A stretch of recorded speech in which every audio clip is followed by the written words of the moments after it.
विनायक राऊत ठाकरेंच्या शिवसेनेचे माजी खासदार आणि नेते, पण सध्या विनायक राऊत, त्यांचा मुलगा गीतेश राऊत आणि राऊत कुटुंबीय अडचणीत सापडले.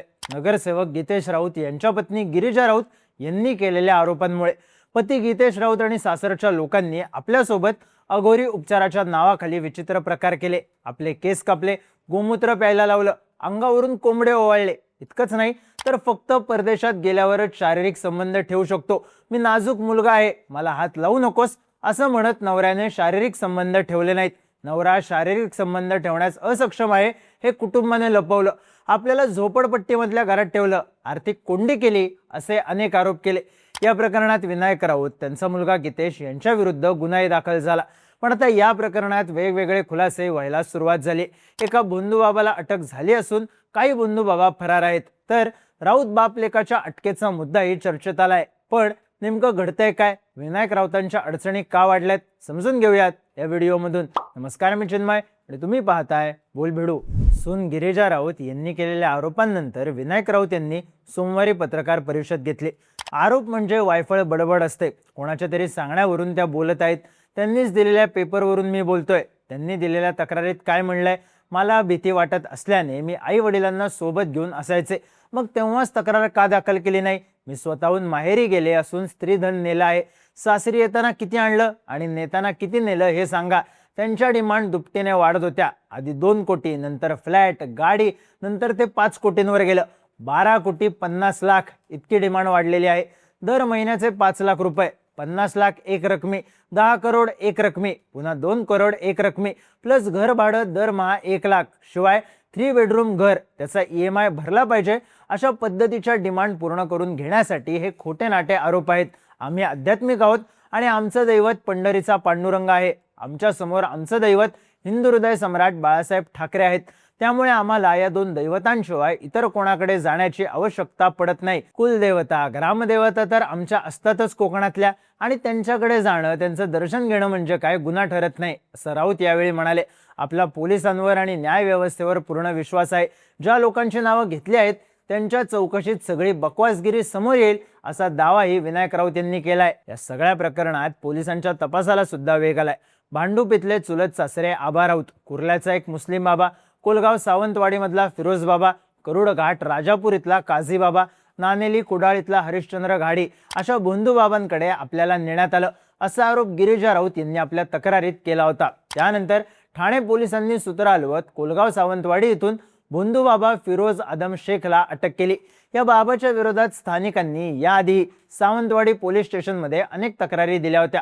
स्थानिकांनी केलेल्या आरोपांनुसार या बाबाने घरात सगळीकडे CCTV कॅमेरे बसवले आहेत. त्यामुळे बाहेरचं कुणी आल्यास तो अघोरी कृत्य थांबवतो आणि पोलिसांच्या हाती काहीच लागत नाही. अनिशच्या कार्यकर्त्यांनाही यामुळेच काही सापडलं नाही.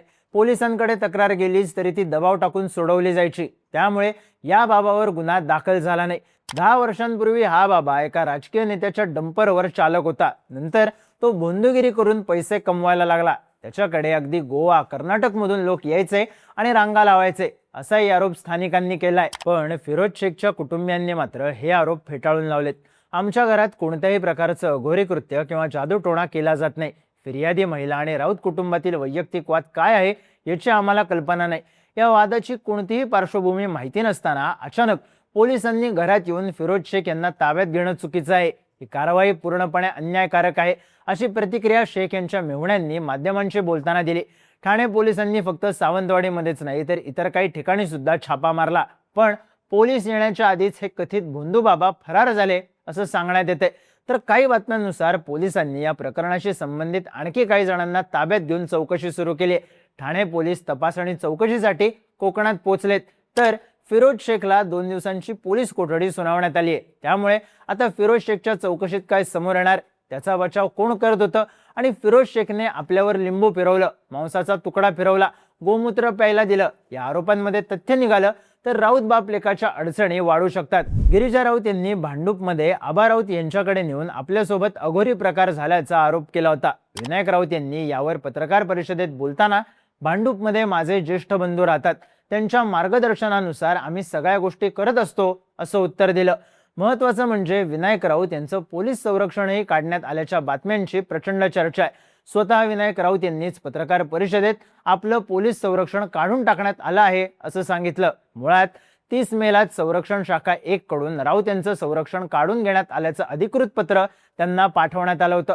पण संरक्षण कायम ठेवावं अशी मागणी विनायक राऊत यांनी केली होती. पण संरक्षण शाखा 1 ने त्यांची मागणी अमान्य करत संरक्षण पुन्हा देण्यास नकार दिलाय. विनायक राऊत, गीतेश राऊत आणि कुटुंबियांनी ठाणे न्यायालयात अटकपूर्व जामिनासाठी अर्ज केला होता. या अर्जावर 23 जुलैला सुनावणी होणार असल्यानं तोवर विनायक राऊत, गीतेश राऊत आणि कुटुंबियांना अटकेपासून आणि चौकशीपासून दिलासा मिळाल्याचं सांगण्यात येतंय. या सगळ्या प्रकरणाच्या केंद्रस्थानी असलेले विनायक राऊत यांचे चिरंजीव गीतेश राऊत यांनी मात्र याबद्दल कुठलंच भाष्य केलेलं नाही.